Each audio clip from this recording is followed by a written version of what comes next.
पहला पाठ रोमियो के नाम संत पौलुस का पत्र, अध्याय 3, पद संख्या 21 से 30 तक। ईश्वर का मुक्ति विधान, जिसके विषय में मूसा की संहिता और नबियों ने साक्ष्य दिया था, अब संहिता के स्वतंत्र रूप में प्रकट किया गया है। ये मुक्ति ईसा मसीह में विश्वास करने से प्राप्त होती है। अब भेदभाव नहीं रहा। ये मुक्ति उन सबों के लिए है जो विश्वास करते हैं, क्योंकि सबों ने पाप किया और सब ईश्वर की महिमा से वंचित किए गए। ईश्वर की कृपा से सबों को मुफ्त में पाप मुक्ति का वरदान मिला है, क्योंकि ईसा मसीह ने सबों का उद्धार किया है। ईश्वर ने चाहा कि ईसा अपना रक्त बहाकर पाप का प्रायश्चित करें और हम विश्वास द्वारा उसका फल प्राप्त करें।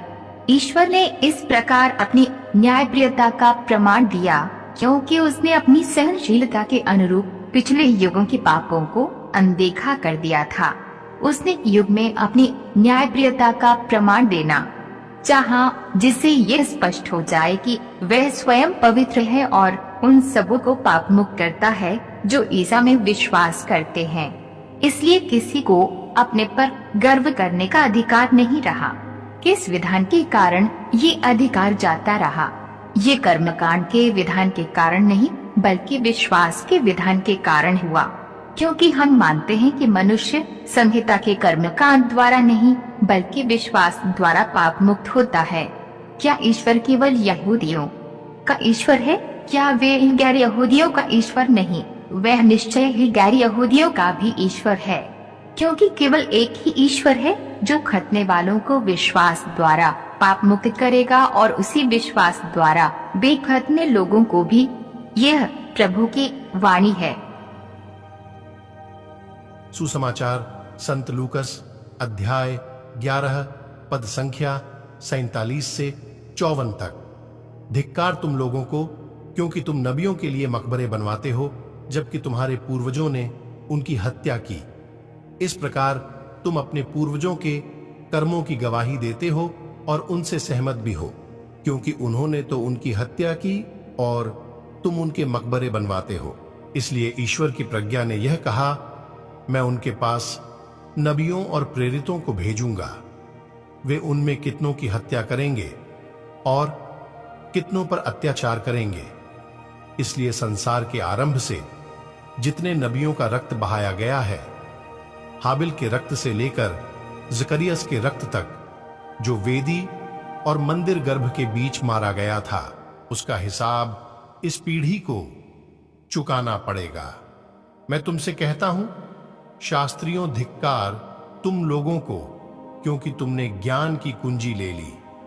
तुमने स्वयं प्रवेश नहीं किया और जो प्रवेश करना चाहते थे उन्हें रोका। जब ईसा उस घर से निकले तो शास्त्री और फरीसी बुरी तरह उनके पीछे पड़ गए और बहुत सी बातों के संबंध में उनको छेड़ने लगे। वे इस ताक में थे कि ईसा के किसी न किसी कथन में दोष निकाल लें। यह प्रभु का पवित्र सुसमाचार है। मनन चिंतन। मेरे प्रिय विश्वासी भाई बहनों, आज का सुसमाचार यीशु और उनके समय के धार्मिक अधिकारियों के बीच टकराव के बारे में बताता है। यीशु ने अपने समय के धार्मिक नेताओं का दोहरा जीवन और दूसरों से ऐसे मानक मांगने के लिए फटकारा जिन्हें वे खुद पूरा करने में असमर्थ थे। वे चाहते हैं कि अपने दिखावे और दोहरे मानदंड के बारे में अपना दिमाग खोलें। वे नबियों के मकबरे बनवाकर उनकी प्रशंसा की, जबकि उनके संदेश का विरोध किया और ईश्वर के वचन को अनसुना किया। ईश्वर की प्रज्ञा नबियों की वाणी में व्यक्त होती है। यह वह आवाज है जो हमेशा अस्वीकृति और शहादत लाती है, क्योंकि वे ईश्वर के लिए बोलते थे। संत लूकस ईश्वर और ईश्वर के नियमों के संबंध में ज्ञान की कुंजी रखने के लिए शास्त्रियों के दिखावे को दर्शाते हैं। यह उन्हें यीशु को मसीहा के रूप में पहचानने और यहूदियों को यीशु को मसीहा के रूप में पहचानने से रोकता है। आइए हम अपने जीवन, विचारों और कर्मों पर चिंतन करें। क्या हम यीशु की शिक्षाओं के प्रति सच्चे हैं? क्या हम यीशु के वचन पर चिंतन करते हैं? आइए हम सभी उनके वचन पर चिंतन करें।